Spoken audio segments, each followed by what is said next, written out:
أما بعد فأعوذ بالله من الشيطان الرجيم.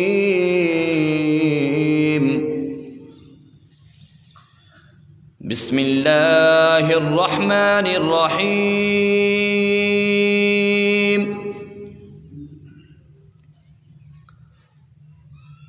اقرأ باسم ربك الذي خلق خلق الإنسان من علق اقرأ وربك الأكرم الذي علم بالقلم علم الإنسان ما لم يعلم. وقال الله سبحانه وتعالى في مقام آخر: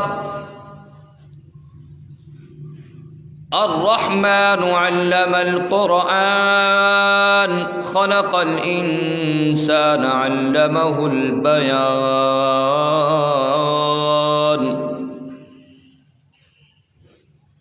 وقال النبي صلى الله تعالى عليه وسلم: خير القرون قرني ثم الذين يلونهم ثم الذين يلونهم. وقال النبي صلى الله عليه وسلم: طلب العلم فريضة على كل مسلم ومسلمة. صدق الله مولانا العظيم وصدق رسوله النبي الكريم ونحن على ذلك لمن الشاهدين والشاكرين والحمد لله رب العالمين. تمام دوست محبت اور شوق سے عبادت کی غرض سے نماز و دروشی پڑھ. اللهم صل على محمد وعلى آل محمد كما صليت على إبراهيم وعلى آل إبراهيم إنك حميد مجيد. اللهم بارك على محمد وعلى آل محمد كما باركت على إبراهيم وعلى آل إبراهيم إنك حميد مجيد. رب اشرح لي صدري ويسر لي أمري واحلل عقدة من لساني يفقهوا قولي. رب زدني علما رب زدني علما رب زدنی علما.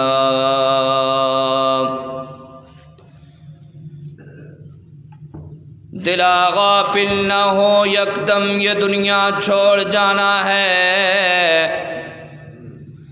دلا غافل نہ ہو یکدم یہ دنیا چھوڑ جانا ہے. بغیچے چھوڑ کر خالی زمین اندر سمانا ہے. تیرا نازک بدن پائی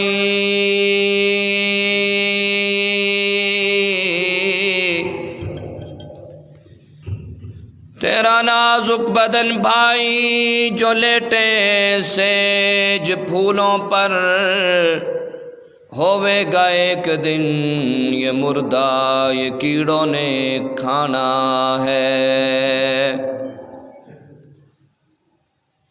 معزز و مکرم سامعین کرام، جامع مسجد رحمانیہ چک نمبر 484 گاف بے کی مسجد میں بیٹھنے والے معزز محترم دوستوں، بزرگوں، بھائیوں،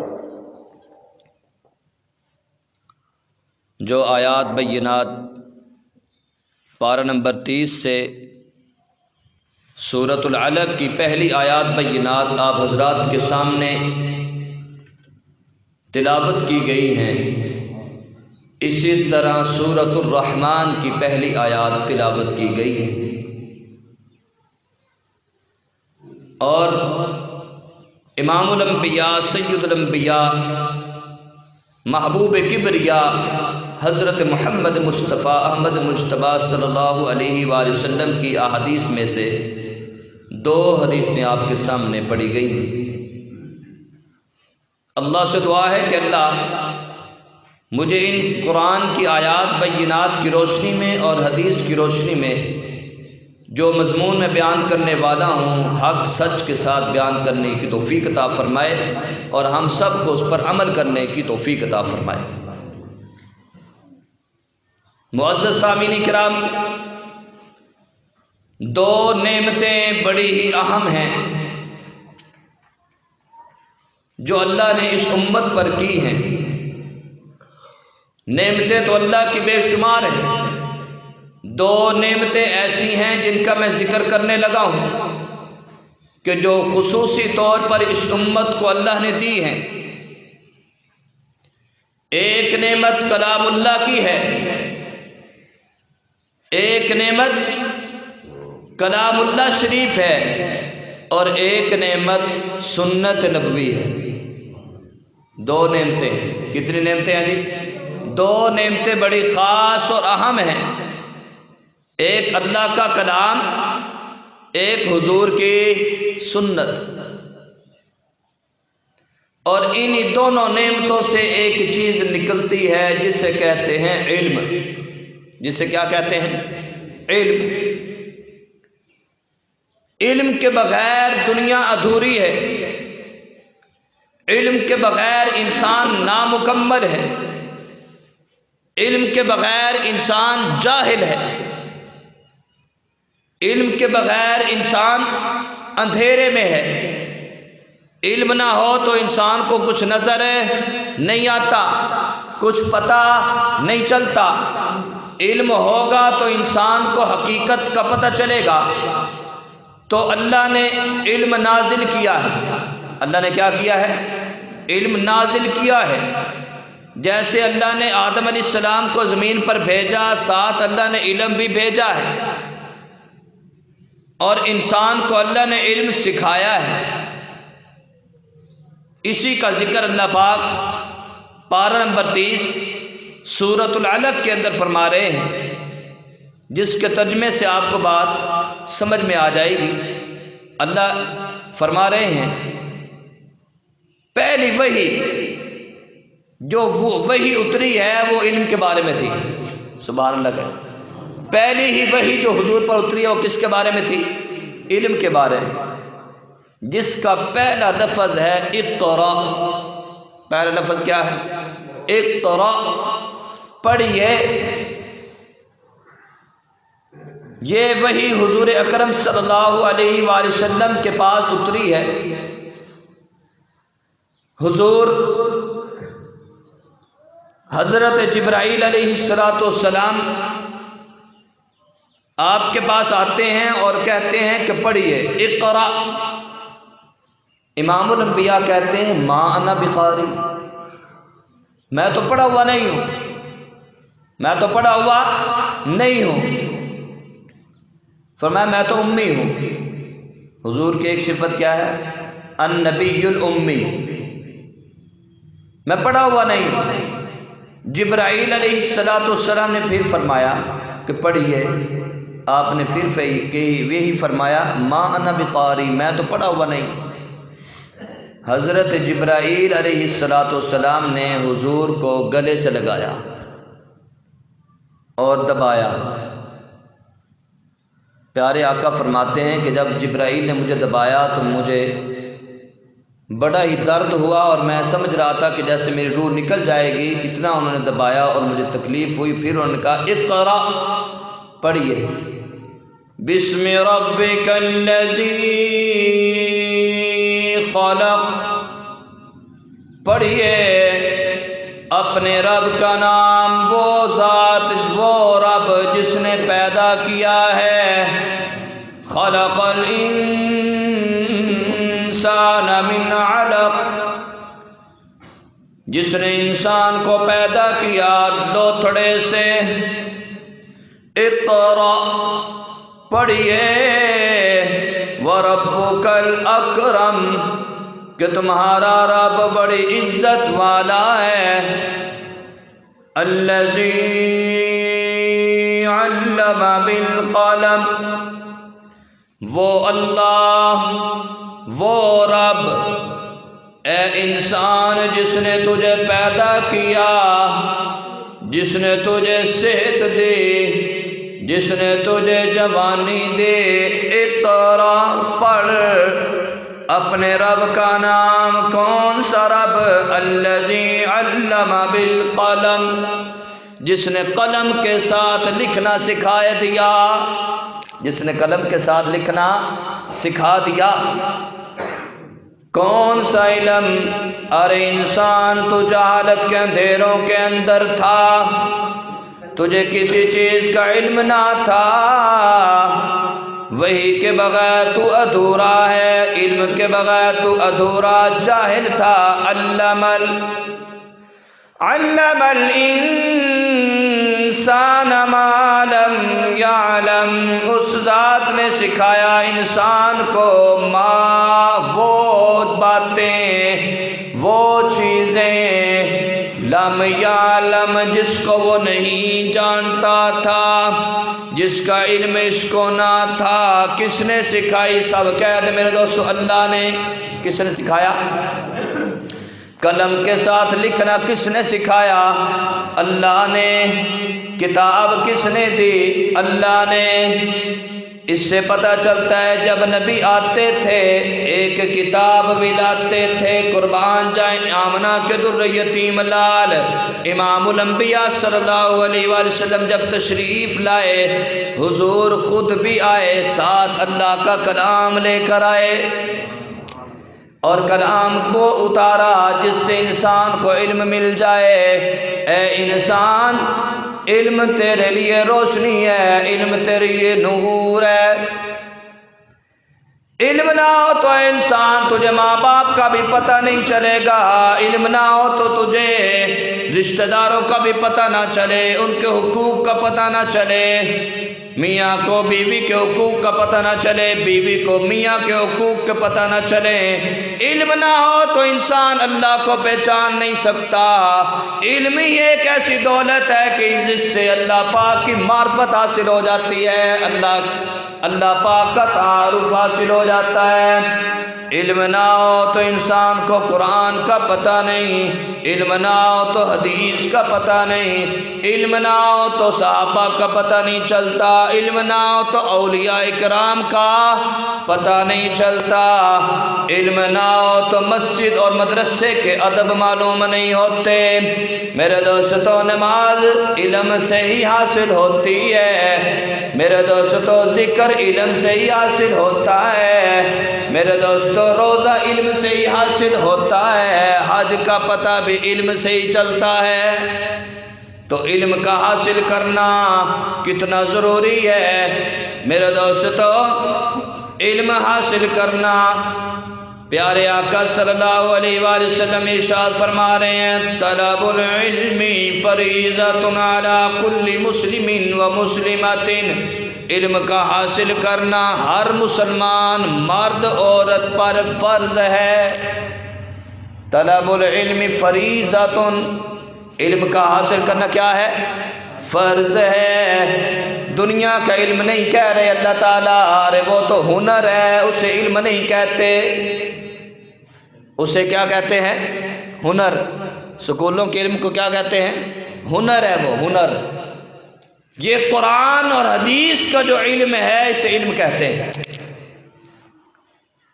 وہ جو حدیث مشہور ہے تو ضعیف حدیث کہ علم حاصل کر ماں کی گود سے قبر تک، گور تک، تو وہ دنیا کے علم کی طرف منسوب کر لیتے ہیں لوگ. اصل کیا ہے؟ قرآن اور سنت کا علم. سب کہتے ہیں کہ کون سا علم؟ قرآن اور سنت کا علم. اسے علم کہتے ہیں. علم ایک نور ہے، علم ایک روشنی ہے جس سے انسان کو اللہ کا تعارف بھی ملتا ہے، نبیوں کا تعارف بھی ملتا ہے، اور رہن سہن کے طریقے علم کے ذریعے سے انسان کو ملتے ہیں۔ اگر علم نہ ہو تو انسان کو ان چیزوں کا پتہ نہیں چلتا۔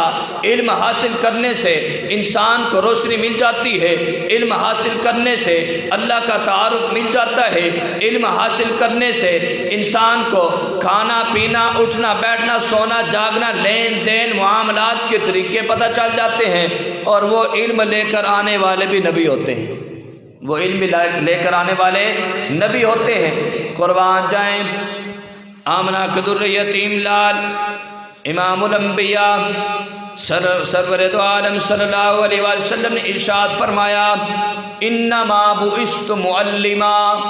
کیا فرمایا؟ انما بعثت معلما، مجھے معلم بنا کر بھیجا گیا ہے، مجھے استاد بنا کر بھیجا گیا ہے، میں سکھانے کے لیے آیا ہوں۔ معلم اسے کہتے ہیں جو بچوں کو علم پڑھائے، علم کی تعلیم دے، قرآن سکھائے، حدیث سکھائے، اسے معلم کہتے ہیں، استاذ کہتے ہیں۔ پیارے آقا بھی فرما رہے ہیں انما بعثت معلما، مجھے بھی اللہ نے معلم بنا کر بھیجا ہے، مجھے سکھانے والا بنا کر بھیجا ہے، علم کی تعلیم دینے والا بھیجا ہے۔ قربان جائیں حضور نے تعلیم کیسے دی؟ آئیے دیکھتے ہیں۔ پیارے آقا کا دور میں تمہیں یاد کرواؤں 84 والوں کہ حضور جب علم دیا کرتے تھے، علم پڑھایا کرتے تھے، اس مدرسے کا پہلا طالب علم، اس مدرسے کا پہلا شاگرد کون تھا؟ جن کو صدیق اکبر کہتے ہیں۔ سبحان اللہ، کیا کہتے ہیں؟ صدیق اکبر کہتے ہیں۔ یہ پہلے شاگرد تھے حضور کے، پہلے طالب علم تھے اس مدرسے کے۔ اصحاب صفہ کے اندر اور بھی کئی صحابہ تھے جو شاگرد تھے، پڑھنے والے تھے، جنہوں نے گھر بار کاروبار رشتہ دار چھوڑ دیا تھا، صرف علم حاصل کرنے کے لیے ایک جگہ پڑاؤ ڈالا، حضور کے پاس علم حاصل کرنا ہے۔ پہلے شاگرد، پہلے طالب علم سیدنا ابو بکر صدیق رضی اللہ تعالیٰ عنہ ہیں، جنہوں نے حضور سے علم حاصل کیا، جنہوں نے حضور سے تعلیم حاصل کی، جنہوں نے حضور سے قرآن سیکھا، قرآن ایسا سیکھا کہ ابو بکر صدیق رضی اللہ تعالیٰ عنہ اپنا تن من دھن قربان کرنے والے بن گئے حضور پر۔ ایسا علم حاصل کیا کہ حضور کو پہچان گئے، پیارے آقا صلی اللہ علیہ وآلہ وسلم کی ذات پر سب کچھ قربان کرنے کے لیے تیار۔ یہ علم ہی کی برکت تھی کہ ان کو یہ ساری چیزوں کا پتہ چلا۔ علم نہ ہوتا تو صحابہ کو کیسے پتہ چلتا کہ اللہ کون ہے، حضور کی ذات کون ہے؟ حضرت ابو بکر صدیق رضی اللہ تعالیٰ عنہ کا ایک واقعہ بیان کر کے آگے چلتا ہوں۔ صدیق اکبر رضی اللہ تعالیٰ عنہ کے بارے میں آتا ہے، یہ ایک بوڑھی خاتون کی خدمت کیا کرتے تھے، اور یہ پتہ اس وقت چلا جب سیدنا ابو بکر صدیق رضی اللہ تعالیٰ عنہ وفات پا گئے، اور سیدنا عمر سب کہتے رضی اللہ تعالیٰ عنہ خلیفہ بنائے گئے۔ انہوں نے پوچھا حضرت ابو بکر صبح سویرے کیا کیا کرتے تھے؟ ساتھیوں نے بتایا کہ ابو بکر تو یوں کرتے تھے، صبح فجر کی نماز ادا کر کے صبح سویرے کوئی چیز تیار کر کے کھانے کی نکل جایا کرتے تھے، باہر نکل جاتے تھے۔ حضرت عمر نے کہا ذرا مجھے بھی تو بتاؤ کس طرف جاتے تھے، میں بھی ادھر جانا چاہتا ہوں۔ بتایا کہ اس گلی میں فلاں جگہ چلے جاتے تھے، فلاں جگہ ایک جھونپڑی ہے وہاں۔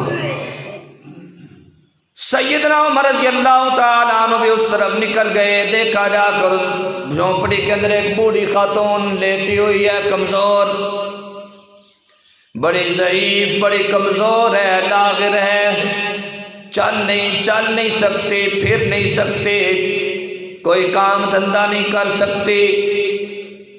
جیسے یہ عمر اندر داخل ہوئے تو بوڑھی بول پڑی، اتنی دیر لگا دی، کہاں رہ گئے تھے؟ وہ کھانا بھی لے کر آئے تھے سیدنا عمر، کھانا ان کو شروع کروایا تو بوڑھی اماں کہتی ہے کہ کھلانے کا طریقہ بھی بھول گئے اور اتنے دن لگا دیے، کہاں رہ گئے تھے؟ تو 3 دن سے میں انتظار کر رہی ہوں، مجھے کوئی کھلانے والا نہیں تھا، مجھے کوئی پلانے والا نہیں تھا، میرے تک کوئی غلہ لے کر آنے والا نہیں تھا، میرے لیے کوئی کھانا پکانے والا نہیں تھا۔ تم آتے تھے، مجھے بڑی تسلی ہوتی تھی، میں بڑی خوش ہوتی تھی کہ میرے لیے کھانے کا انتظام ہو جاتا تھا، اتنے دن کہاں رہ گئے؟ سیدنا عمر رضی اللہ تعالیٰ عنہ بول پڑے، اماں جان میں نہیں تھا، وہ ابوبکر صدیق تھے۔ اونچی آواز میں سبحان اللہ۔ صدیق اکبر تھے۔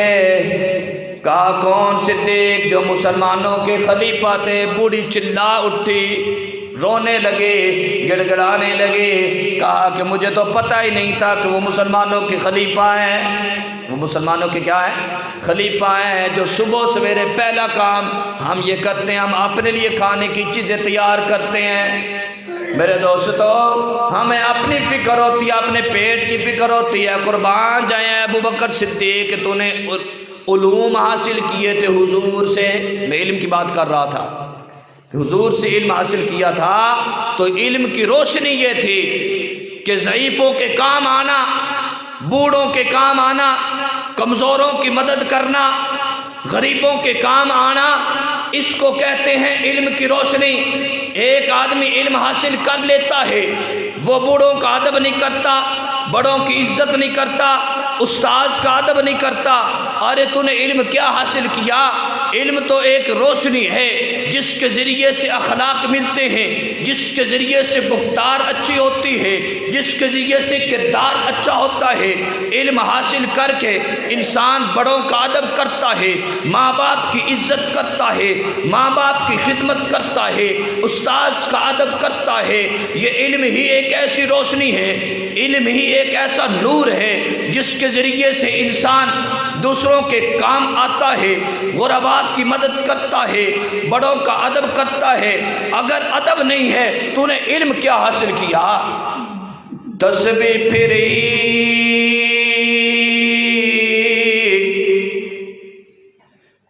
تے دل نہیں پھریا، تے کی لینا تسبیح پھڑ کے،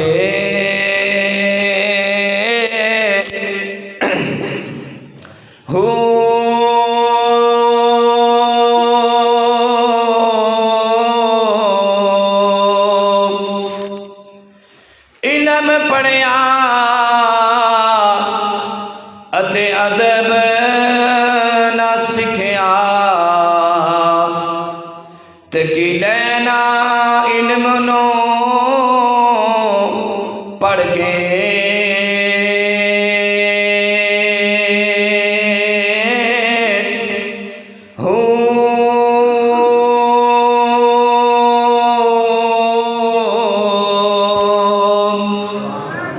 چلے کٹے تے کچھ نہیں کھٹیا، تے کی لینا چلیاں وڑ کے،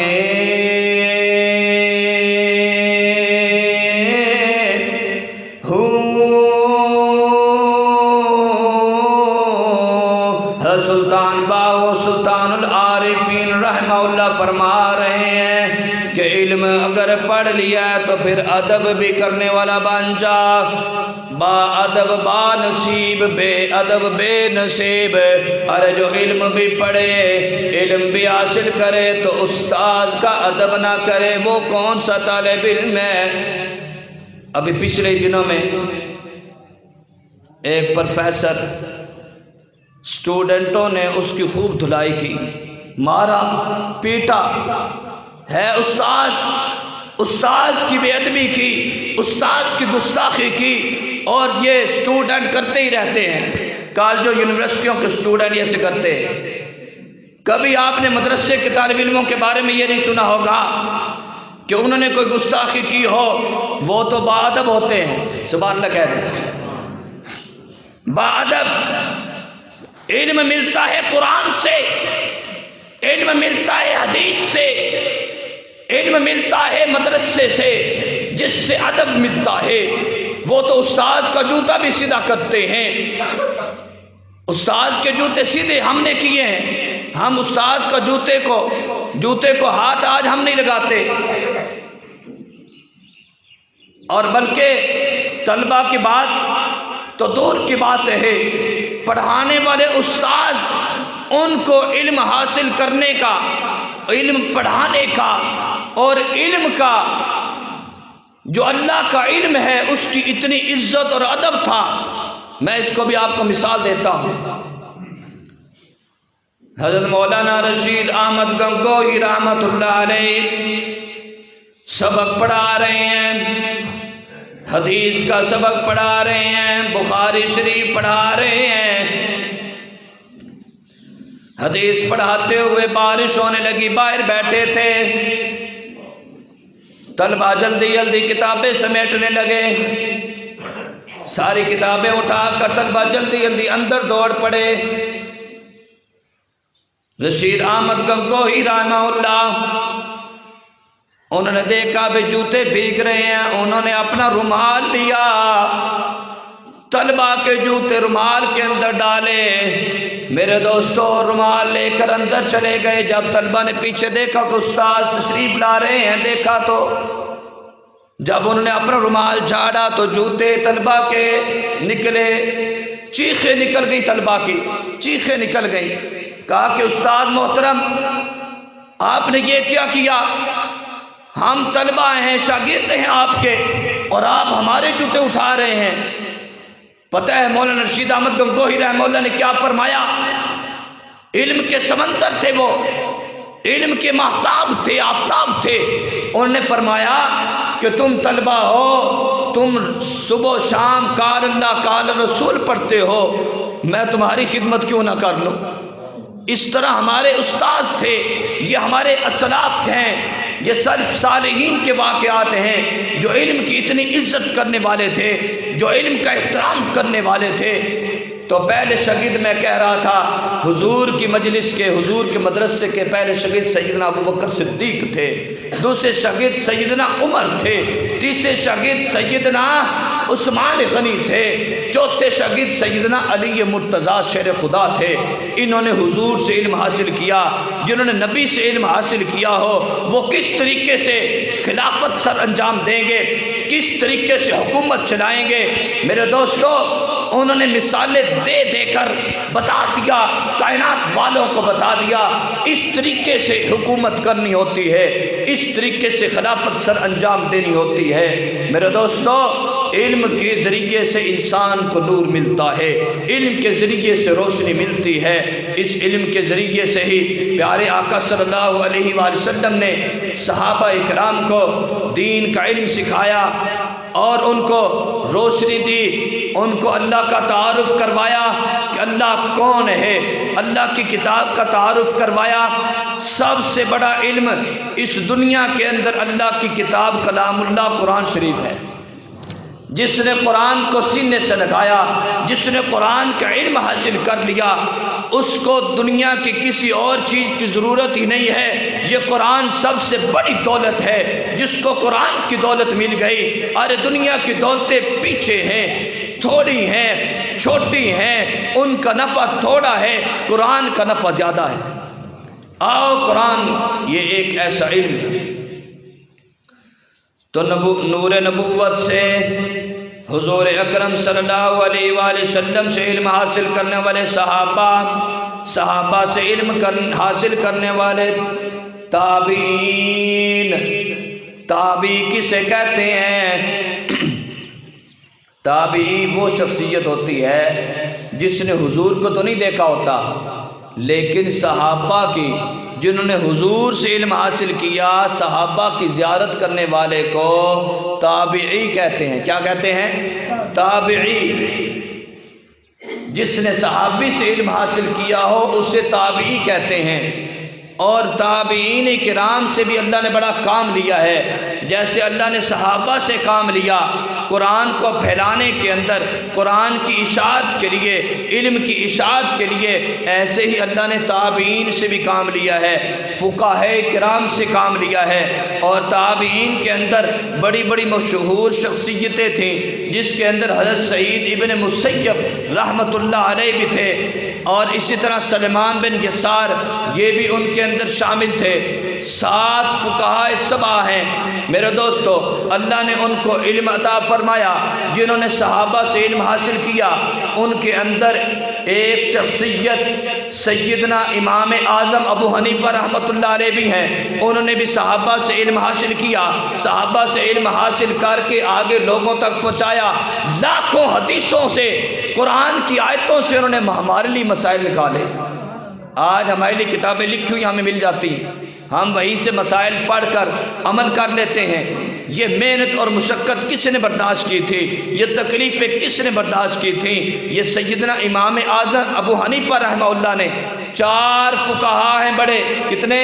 4 فقہا ہیں پوری دنیا کے اندر جن کی فقہ چل رہی ہے۔ ہمارے اس بر صغیر کے اندر امام ابو حنیفہ کی فقہ حنفی چلتی ہے، اور حجاز مقدس کے اندر وہاں پر حنبلی ہیں، مالکی ہیں، اسی طرح شافعی، یہ بنگلہ دیش کے اندر اس علاقے کے اندر شافعی بھی ہیں۔ تو 4 فقہا کی فقہ چل رہی ہے، جنہوں نے صحابہ سے علم حاصل کر کے، میرے دوستو، امام ابو حنیفہ رحمہ اللہ کا دور 88 ہجری کا دور تھا، اور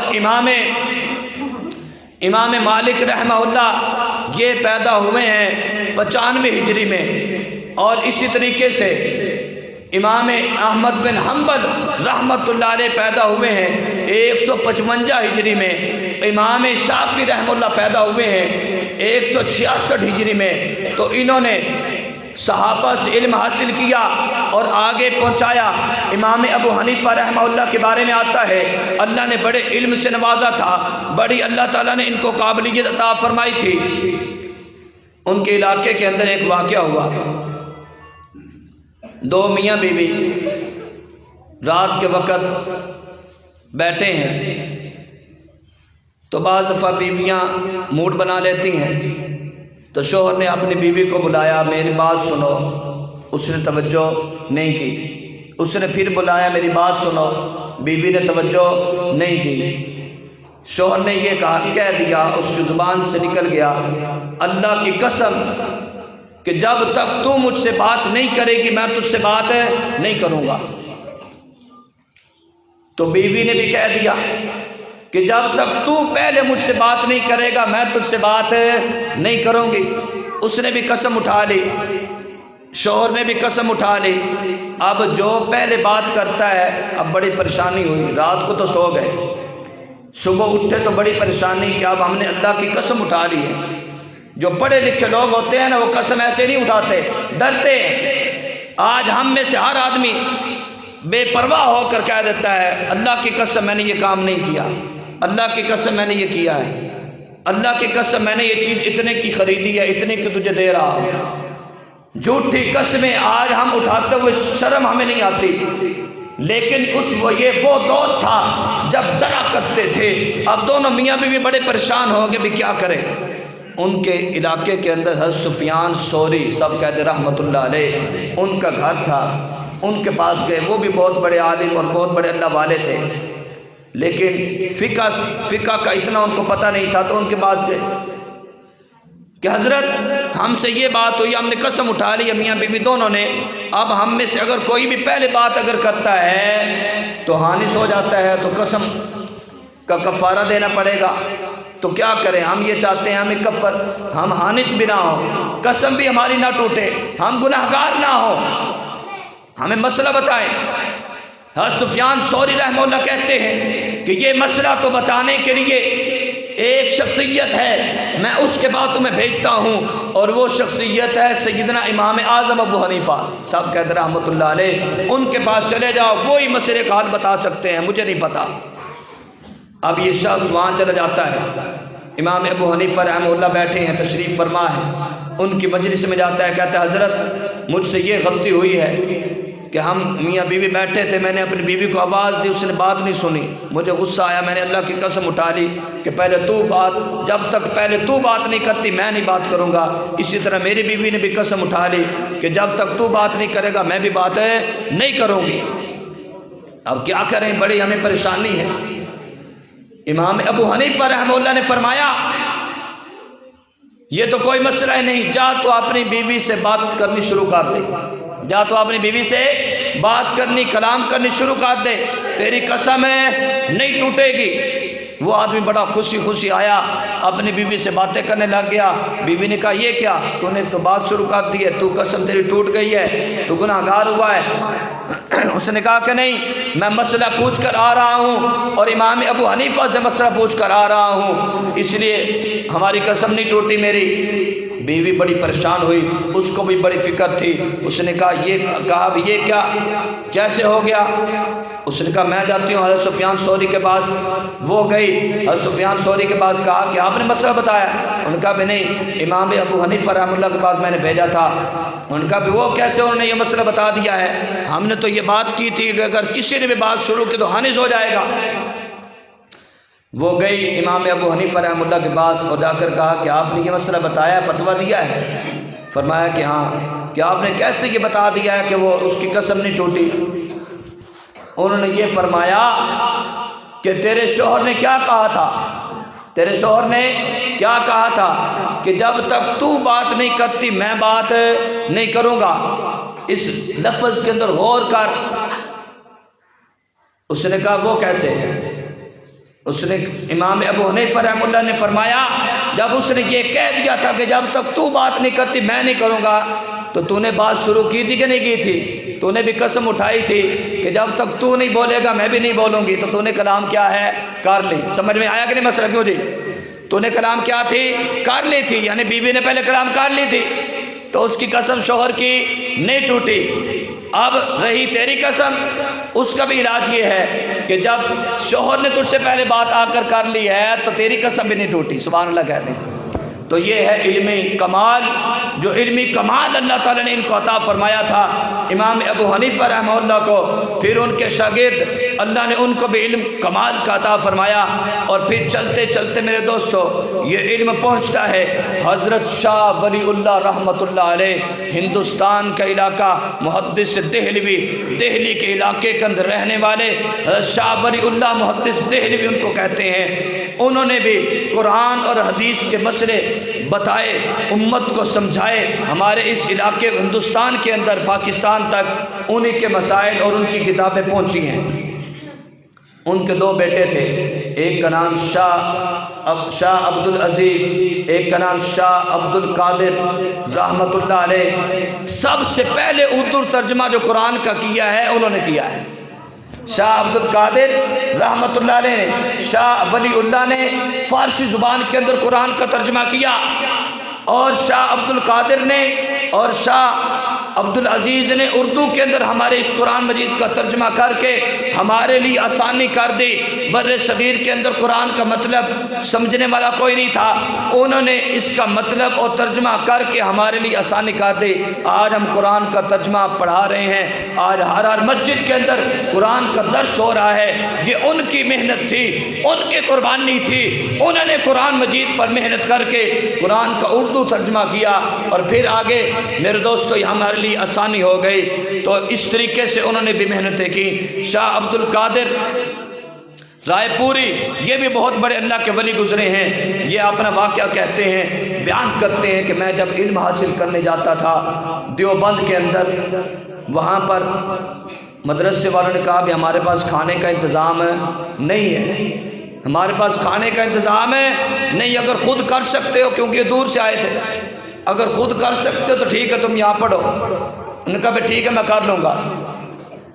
قربان جائیں، علم حاصل کرنے کے لیے عبد القادر رائے پوری رحمۃ اللہ علیہ نے علم حاصل کرنے کے لیے کہتے تھے کہ رات کو میں نکل جاتا تھا، جو راستے میں پھلوں کے چھلکے پڑے ہوتے تھے ان کو دھو کر میں کھا لیا کرتا تھا، میں اپنی بھوک دور کر لیا کرتا تھا۔ میں نے علم حاصل کرنے کے لیے قربانی برداشت کی، اللہ نے پھر ان سے کام لیا ہے۔ میرے دوستو جو ایسی قربانیاں دیتا ہے، اللہ پاک ان کو علم حاصل کرواتے ہیں۔ آج تو مدارس کے اندر بڑی آسانی ہو گئی ہے، کھانے پینے کے انتظام بہترین ہے، گوشت پک رہے ہیں، بکرے پک رہے ہیں میرے دوستو، اور ہر قسم کا نظام موجود ہے۔